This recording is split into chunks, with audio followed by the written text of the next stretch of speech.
ভাবমূর্তি ক্ষুণ্ণ করতে ছাত্রদলের বিরুদ্ধে মিথ্যাচার চলছে বলে অভিযোগ করেছেন সংগঠনটির ঢাকা বিশ্ববিদ্যালয় শাখার সভাপতি গণেশ চন্দ্র রায় সাহস।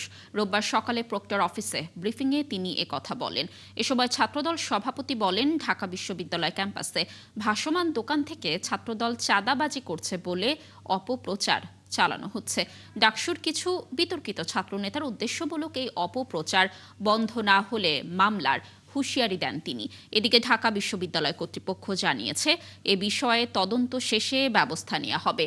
গত রাতে ছাত্রদলের নেতাদের বিরুদ্ধে চাঁদাবাজির অভিযোগ করে বিশ্ববিদ্যালয়ের শিক্ষার্থীরা।